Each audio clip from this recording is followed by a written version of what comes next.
Hello दोस्तों, आपने कभी ये सोचा है कि सारे तत्व यानी एलिमेंट्स जो भी हम अपने चारों ओर देखते हैं वो सब एक ही चीज से बने हैं। यदि ये एक ही चीज से बने हैं तो इतनी डाइवर्सिटी क्यों है इसमें? कोई क्या है, प्लास्टिक है, कोई मेटल है, मेटल में भी बहुत सारी डाइवर्सिटी है, कोई आयरन है, मैग्नीशियम है, जिंक है, प्लास्टिक में भी बहुत सारी कंपाउंड में भी बहुत सारी वेरिएशन है। इन सब एलिमेंट का जन्म कैसे हुआ था, इनमें वेरिएशन आई कैसे? तो चलिए जानते हैं देसी विज्ञान की एक और रोचक वीडियो में इन सब प्रश्नों के जवाब। आप अगर अपने चारों ओर नजर घुमाएंगे तो देखेंगे कि आपके चारों ओर विभिन्न प्रकार के एलिमेंट से बनी हुई वस्तुएं हैं, है ना? और अगर आपको मैं कहूं कि इनमें से मोस्ट ऑफ द एलिमेंट किसी तारे के कोर में बना है, then it might sound very strange to you, है ना? हमारे ब्रह्मांड में एलिमेंट्स मुख्यतः दो प्रकार से बनते हैं, ठीक है? और नए एलिमेंट्स के बनने की प्रक्रिया को न्यूक्लियोसिंथेसिस कहते हैं, जो कि अपने नाम से ही सेल्फ डिफाइनिंग है। न्यूक्लियस के लिए है, सिंथेसिस का मतलब होता है बनना, मतलब न्यूक्लियस के जन्म की प्रक्रिया को क्या बोलेंगे? न्यूक्लियोसिंथेसिस। हमारे ब्रह्मांड में मुख्यतः ये दो प्रकार से हुई और कुछ अभी भी हो रही है। पहली है प्राइमोर्डियल न्यूक्लियोसिंथेसिस। जब हमारा ब्रह्मांड जन्मा ही था उस समय केवल छोटे पार्टिकल्स लाइक क्वार्क्स जो प्रोटॉन और न्यूट्रॉन को बनाते हैं और ग्लूऑन्स जो उनके बीच की न्यूक्लियर फोर्स का कारण है, ये अस्तित्व में आए। बिग बैंग के कारण पैदा हुई हीट से उस वक्त टेम्परेचर बहुत ज्यादा था, जिसके कारण उस सब की काइनेटिक एनर्जी बहुत ज्यादा थी।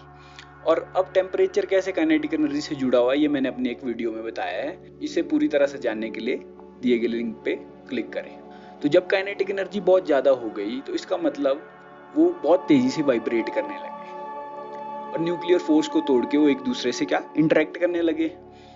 तो उससे क्या हुआ? फ्यूजन हुआ और लाइटर एलिमेंट्स बने जो कि हाइड्रोजन और हीलियम थे। मोस्टली लाइटर एलिमेंट यही होते हैं। इसमें क्या है, एक प्रोटॉन कहीं दो प्रोटॉन, है ना, एक न्यूट्रॉन दो न्यूट्रॉन। अब जो हैवियर एलिमेंट्स है उनको बनने के लिए हाई टेम्परेचर और प्रेशर ज्यादा टाइम के लिए चाहिए था, पर बिग बैंग का सडन एक्सप्लोजन था। पर बिग बैंग के सडन एक्सप्लोजन की वजह से वो टाइम ही नहीं मिल पाया, क्योंकि कूलिंग हो गई ना फटाफट। जैसे सडन एक्सप्लोजन हो उसके बाद कूल हो गया, टेम्परेचर सस्टेन नहीं रह पाया ज्यादा टाइम के लिए, हैवियर एलिमेंट्स बन ही नहीं पाए। अब चलिए जानते हैं इन हैवियर एलिमेंट्स के बनने की प्रक्रिया। जो यूनिवर्स की दूसरी टाइप की सिंथेसिस है जिसको बोलते हैं स्टेलर न्यूक्लियोसिंथेसिस, ठीक है? इसके नाम से ही आपको आइडिया लग गया होगा, स्टेलर का मतलब तारे से कुछ लिंक होगा इसका।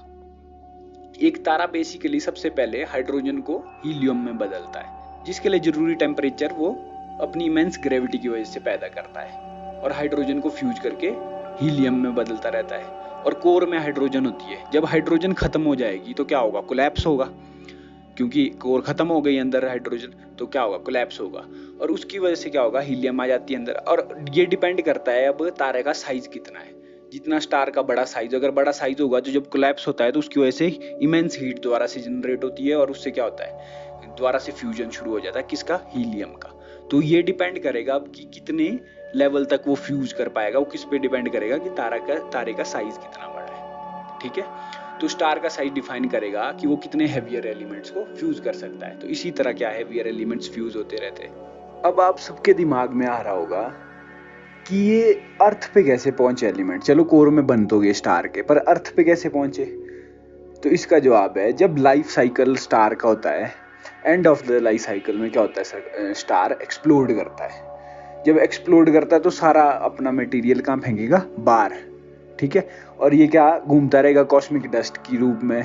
जैसे सुपरनोवा एक्सप्लोजन होगा तो ये क्या घूमता रहेगा। और जब सोलर सिस्टम की फॉर्मेशन होती है वो किससे होती है? प्रीवियस एलिमेंट से ही तो होती है। धूल जो भी होगी ना, जिसको कॉस्मिक डस्ट बोलते हैं हम, वो इन्हीं चीज़ों से तो बनी होती है। इन चीज़ों को जब ग्रेविटी इकट्ठा करेगी तो क्या सोलर सिस्टम बनता है। इसी तरह से हमारी पृथ्वी भी बनी है और इसी तरह से ये सारे एलिमेंट्स अर्थ पे पहुंचे और किसी और प्लैनेट्स पे भी पहुंचे। ऐसी और वीडियोस के लिए डू सब्सक्राइब देसी विज्ञान। धन्यवाद।